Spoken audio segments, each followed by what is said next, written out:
오늘은 기적의 비밀을 아는 사람들 두 번째 시간 시선의 비밀이라는 제목으로 말씀을 전하도록 하겠습니다. 지난주 첫 번째 시간에는 순종의 비밀이었습니다. 마리아가 결핍을 가지고 예수님께로 나아갔던 것, 그리고 하인들이 이해되지 않는 말씀에도 순종해서 주님 앞에 나아갔을 때 그 떠가는 물이 연회장에게 가져다 주는 그 물이 포도주로 변화되지도 않았는데도 믿음으로 순종했을 때 결국에 포도주로 바뀌게 되는 그런 놀라운 순종의 비밀에 대해서 우리가 살펴봤습니다. 오늘은 물이긴 물입니다. 그런데 손과 발이라기보다 눈에 초점이 있는 것 같습니다. 밤 사경에라고 되어 있는데 밤 사경은 새벽 3시부터 새벽 6시까지를 가리킵니다. 배 안에는 12명의 제자들이 있었고요. 그들에게는 거센 풍랑과 파도가 몰려왔습니다. 여러분, 제자들의 그 직업이 대체적으로 뭐죠? 어부죠. 그러니까 프로란 말이에요. 프로. 뭐 배를 운영하는 거라든가 뭐 이렇게 고기를 잡는 거라든가, 그리고 대부분 다 갈릴리 출신이었기 때문에 뭐 지형이라든가 뭐 다 잘 알고 있는 거예요. 그런데 밤새 노지를 해도 한치도 배가 앞으로 가지가 않는 것입니다. 그런데 그런 상황에서 예수님께서 이제 걸어오시는데 유령이라고 생각하고 결국에 두려워 떨다가 예수님이라는 걸 알고 베드로가 인류 최초로 무리를 걸어요. 그런데 무리를 걷다가 계속 걸어요? 계속 걸어서 무트로 갑니까? 아니에요. 무엇 때문인지 모르겠지만 다시 물에 빠지게 됩니다. 도대체 무엇이 11 제자는 무리를 걷지 못했는데 베드로로 하여금 무리를 걷게 하였고, 뭐 어떤 분은 그렇게 얘기하는 분이 있어요. 오른쪽 발이 빠지기 전에 왼발이 빠지기 전에 오른. 그래서 우리가 다 예배 끝나고 한강으로 가서 우리 현아 간사님부터 시작하도록 하겠습니다. 빨리 하면 돼요. 이거를 이렇게 빨리. 그런데 무리를 걷다가 도대체 무엇 때문에 또 이렇게 물 아래로 빠지게 되었는지 한번 본문을 통해서 같이 살펴보도록 하겠습니다. 3가지로 말씀을 전하겠습니다. 첫 번째는요, 두려움은 시선을 왜곡한다. 우리 마태복음 14장 24절을 읽어보겠습니다. 배가 이미 육지에서 술이나 떠나서 바람이 거스름으로 물결로 말미암아 고난을 당하더라. 네, 고난을 당하더라. 이 프로 어부들도 감당할 수 없을 정도로 엄청난 파도와 바람이 불었다라는 거예요. 고난. 여러분, 도대체 우리 고난 왜 당하는 거죠? 여러분, 고난 당할 때 어떤 일이 잘 안 될 때 딱 처음에 드는 생각이 뭐예요? 내가 죄져서 그런가? 나 그때 그거 빼먹고 이렇게 하라는 대로 안 하고 내가 하나님 떠나고 막 그렇게 내 마음대로 했더니 하나님께서 이런 고난을 주시나라고 생각을 하게 됩니다. 신기하게도 자동적으로요. 그런데 오늘 본문 22절에 보면요, 읽어보겠습니다. 예수께서 즉시 제자들을 재촉하사 자기가 무리를 보내는 동안에 배를 타고 앞서 건너편으로 가게 하시고. 여러분, 요나가 풍랑을 만났을 때는 이유가 뭐예요? 불순종, 죄 때문이었어요. 고난을 당한 게. 그런데 지금 제자들은 누구의 명령에 순종해서 배를 타고 호수를 건너는 거예요? 예수님의 명령에. 예수님의 명령에 순종했단 말이에요. 우리는 하나님의 말씀에 순종하면 앞길이 열리고 시온의 대로가 놓이고 하나님께서 30배, 60배, 100배 결실이 맺게 하시는 축복만을 기대를 하는데, 말씀에 순종해도 인생의 고난과 풍랑을 만날 수 있다는 거예요. 고난과 풍랑을 만났다고 해서 다시 뒤로 돌아가서 가면 안 돼요. 25절, 26절 한번 읽어보겠습니다. 밤 사경에 예수께서 바다 위로 걸어서 제자들에게 오시니 제자들이 그가 바다 위로 걸어오심을 보고 놀라 유령이라 하며 무서워하여 소리 지르거늘. 한번 여러분 생각해 봅시다. 그 새벽 한 3, 4시경에 막 바람 불고 막 파도가 막 치는 상황에서 누군가가 바다 위를 걸어오면 여러분 무서울 것 같아, 안 무서울 것 같아? 무섭죠. 두렵죠. 그런데 한 단계 더 나아가 봅시다. 얼핏 딱 봤으면 저게 뭐야 라고 해서 두려웠을 텐데, 지금 제자들은 막 난리가 났잖아요. 유령이 막 하면서 이제 난리가 났잖아요. 그런데 예수님께서 무슨 귀신 탈을 쓰고 지금 제자들을 놀리려고 하는 것도 아니고 그냥 예수님은 예수님의 모습이라는 거예요. 자꾸 보다 보면 예수님이시네, 이거를 사실 알아채야 되는 것 아닙니까? 제가 예전에 좀 됐어요. 헬스장을 갔는데 어디서 많이 본 분이 랩풀다운을 하고 있는 거예요. 예. 저분 누구지? 근데요, 웬만하면 여자들이 랩풀다운은 이렇게 안 하거든요. 이렇게 보통 이렇게 하지. 근데 이분은 이제 국가대표 출신이어서 그런지 막 운동을 정말 이제 운동 선수처럼 하시더라고요. 물론 이제 좀 연세가 있으시지만 딱 보니까 우리 권사님이야. 여기 앞에 계신 권사님, 안경 쓰신. 그러니까 처음에는 할 때는 잘 몰랐어요. 근데 자세히 보니까 이제 권사님이에요. 그리고 제가 우리 권사님한테 인사를 안 했어요. 워낙 이렇게 열정적으로 운동을 하고 계셔서. 그래서 제가 러닝머신을 타고 있었거든요. 근데 권사님이 저한테 혹시 목사님 이러면서 그렇게 둘이 조우하게 되었습니다. 유령이야! 이렇게 안 했단 말이에요. 물론 새벽에 누군가가 무리를 걸어오면 무섭겠죠. 그런데 이미 제자들은 예수님이 어떤 분이신지 알잖아요.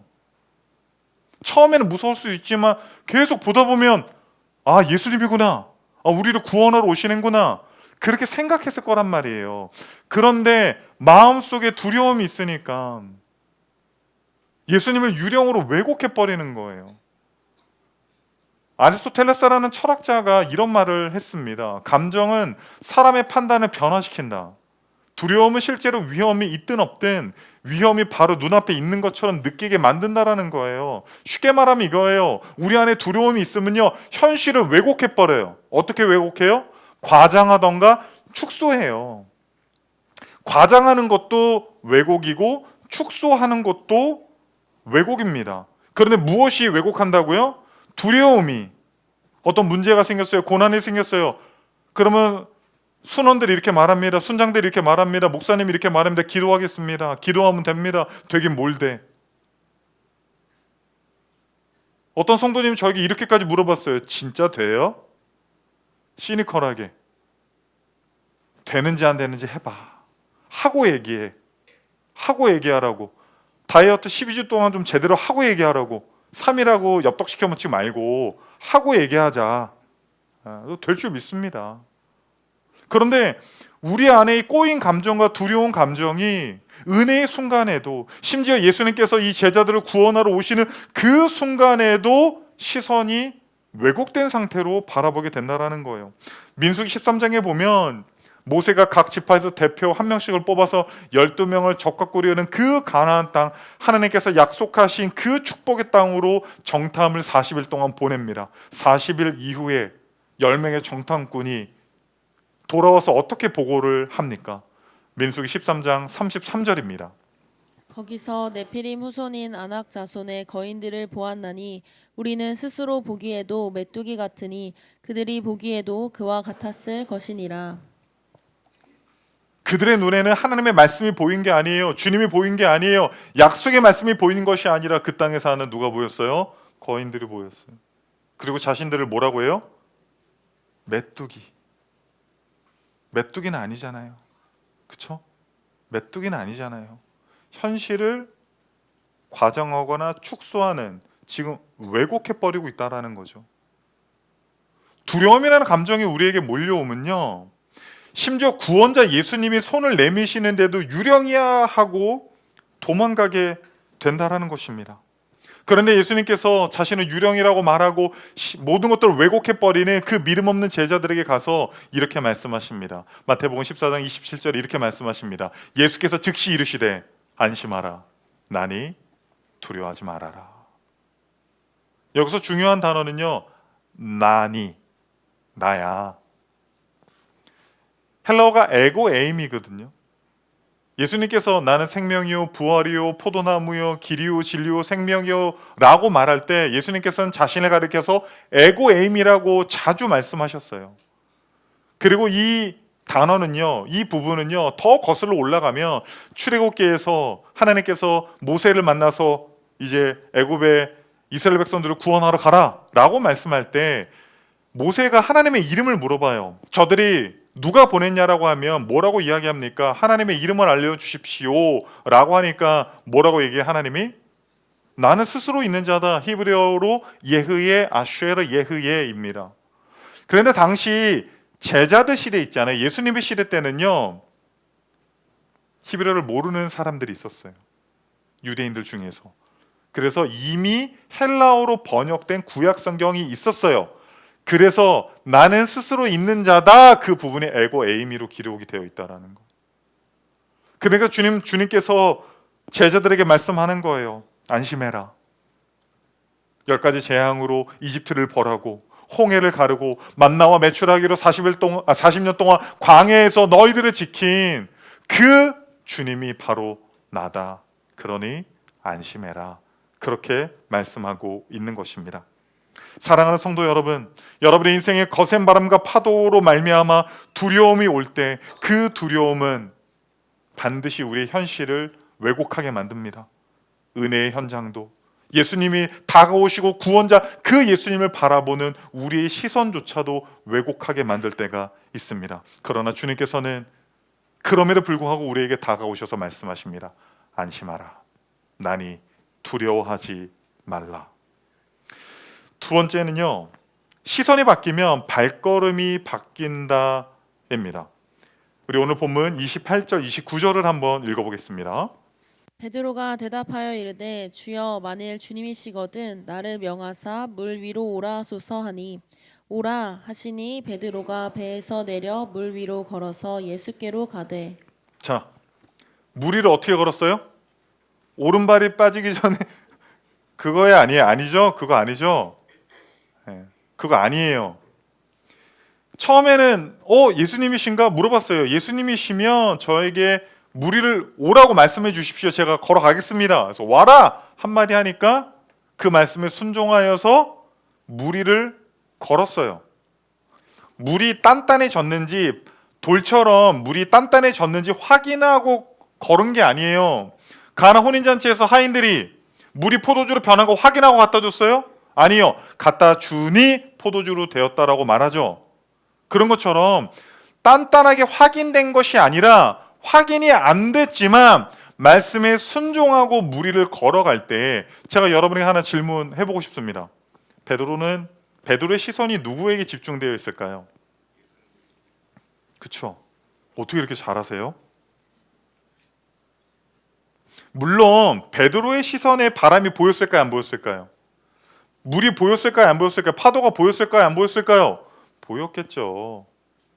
제가 그 앞에 계신 집사님 봐도 집사님만 보이는 게 아니라 의자도 보이고 주변에 있는 사람들도 보이잖아요.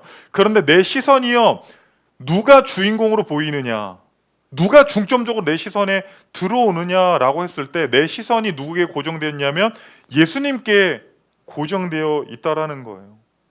물 위를 걸을 때 특징은요, 그 기적을 경험하는 사람들의 특징은요, 안전한지 아닌지 다 확인하고 하는 것이 아니라 말씀에 순종하고 우리의 시선이 예수님께 고정될 때에 물 위를 걷는 기적이 우리의 삶에 나타날 줄 여러분 믿으시기 바랍니다. 사무엘상 17장에 보면 이스라엘 백성들 사울 왕을 비롯해서 벌벌벌 떨고 있는 장면이 나옵니다. 누구 앞에서? 골리앗 앞에서. 그 이유가 무엇이었을까요? 사무엘상 17장 24절을 읽어보겠습니다. 이스라엘 모든 사람이 그 사람을 보고 심히 두려워하여 그 앞에서 도망하며. 지금 여기를 봐요. 이스라엘 모든 사람이 누구를 봤어요? 그 사람이 누구예요? 골리앗을 봤죠. 그 다음에 어떻게 돼요? 보니까 두려워하죠. 두려워하게 되니까 어떻게 해요? 도망가 버린다라는 거예요. 도망가 버리는 거. 사명의 자리, 부르심의 자리를 도망치는 사람은요, 두려워서 그래요. 두려워서. 그런데 왜 두렵게 됐냐?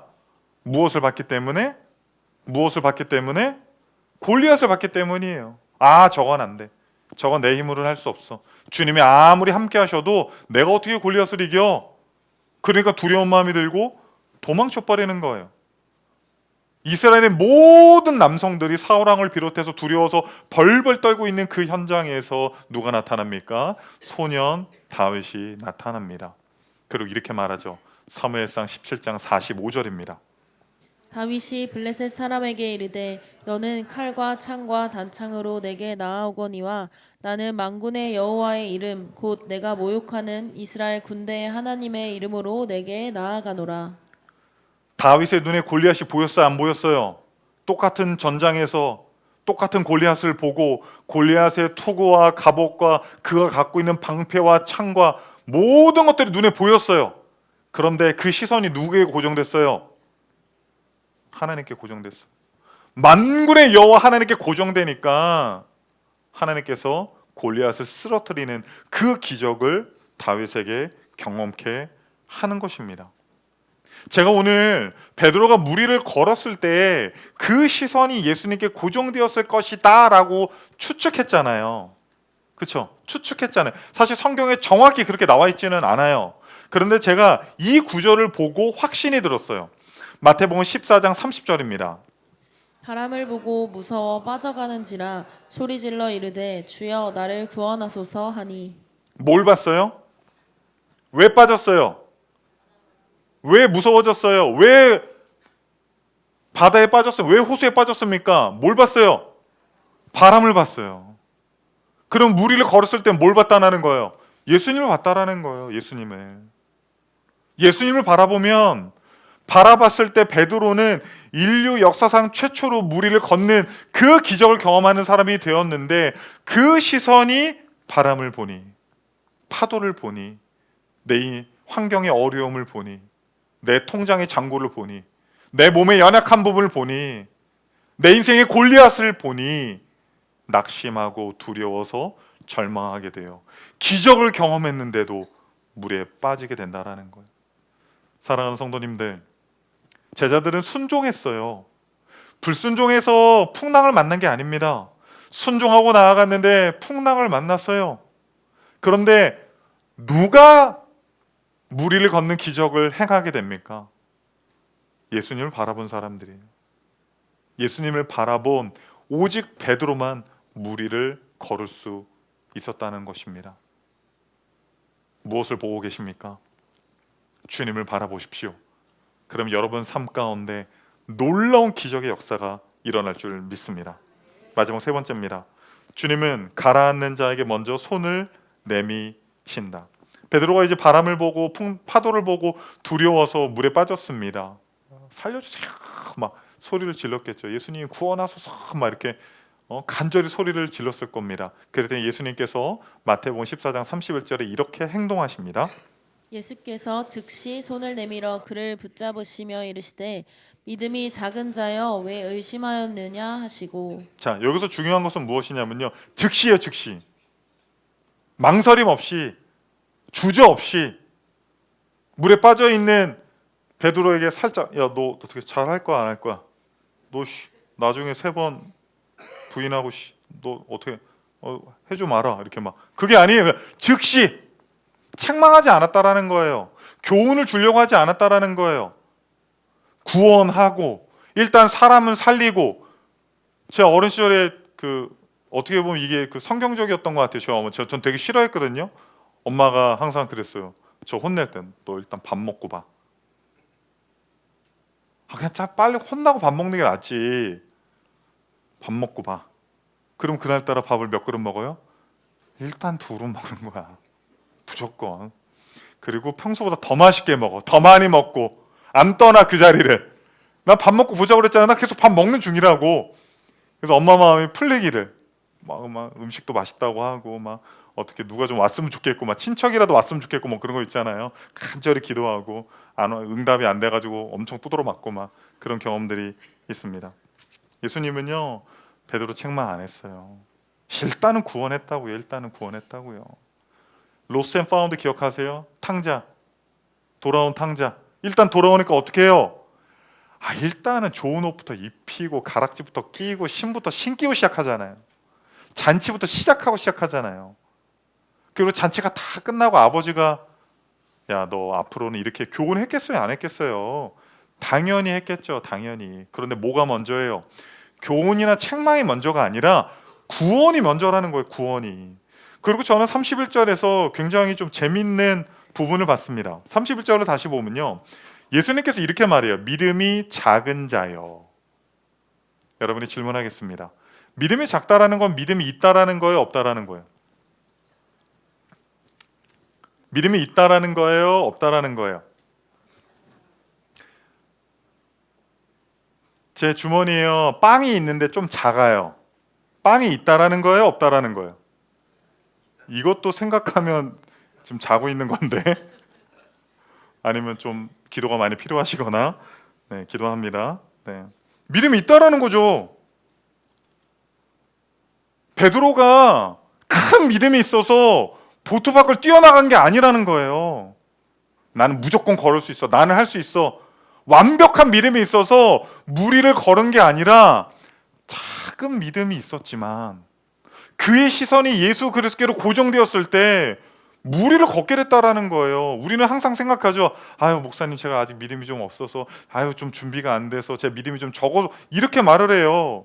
그런데 작은 믿음을 가지고도 베드로는 어떻게 했어요? 무리를 걸었다라는 거예요. 무리를. 마가복음 9장에 보면요, 귀신 들린 아들을 있는 아버지가 있었어요. 어린 시절부터 물에 넣었다 불에 넣었다가 막 귀신이 이제 그냥 아들을 괴롭히는 거예요. 그런데 예수님의 제자들이 나타나서 귀신을 쫓을 수 있다라는 소문을 듣고 제자들에게 가서 고쳐달라고 했는데 제자들이 못 고칩니다. 그래서 예수님이 오세요. 그런데 고친다고 해서 왔는데 못 고쳤잖아요. 그러니까 아버지가 낙심했어요. 절망했어요. 아, 안 되는구나. 할 수 있다고 해서 다 찾아다녔는데 안 되는 거예요.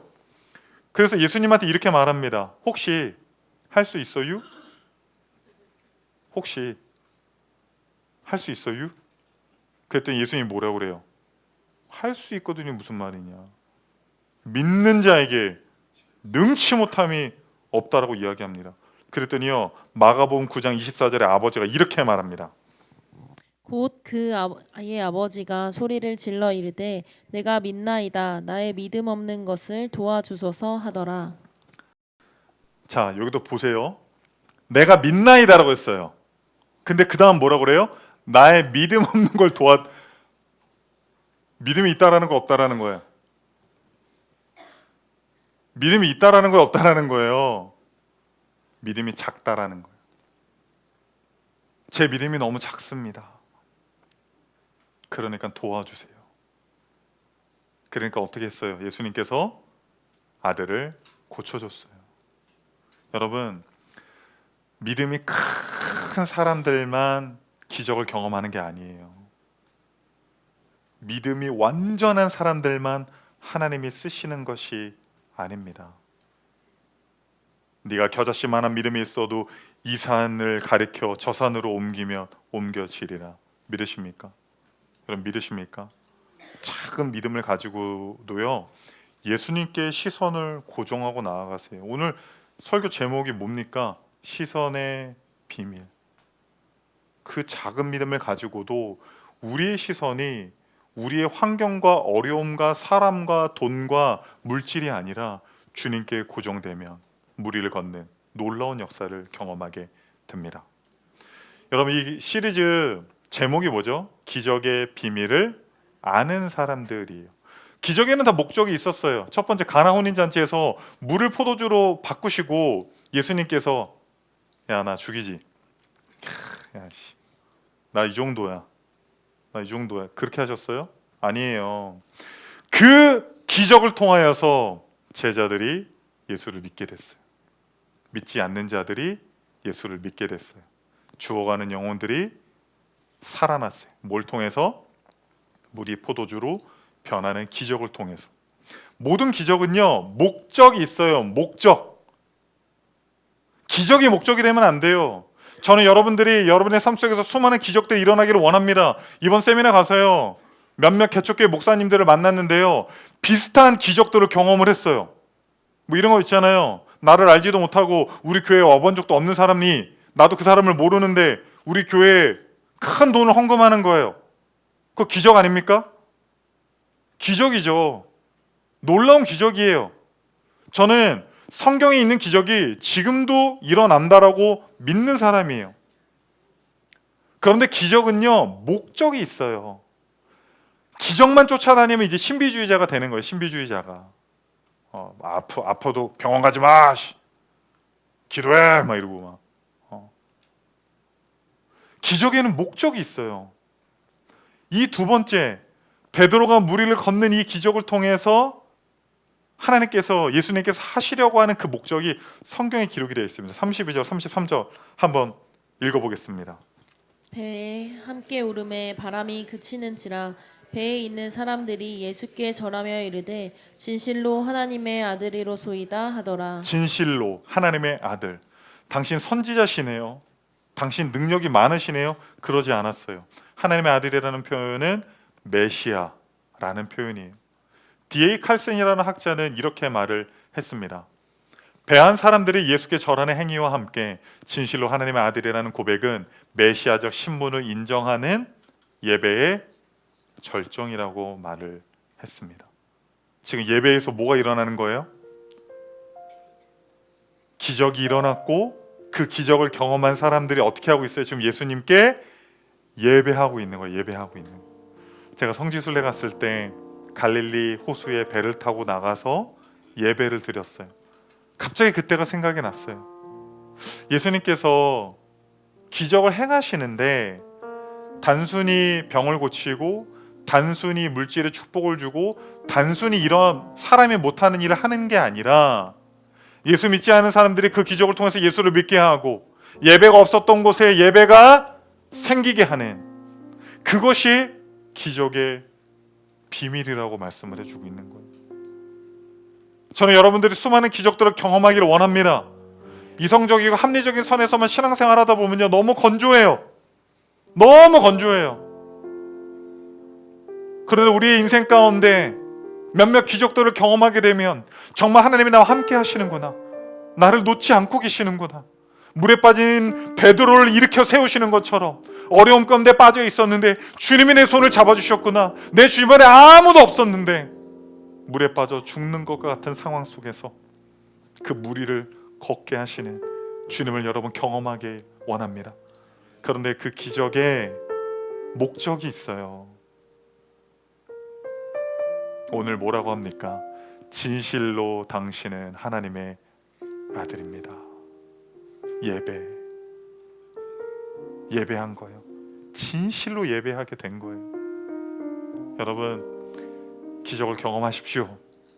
그리고 진실로 당신은 하나님의 아들이라는 고백과 함께 주님을 진짜로 예배하는 그런 공동체가 되기를 원합니다.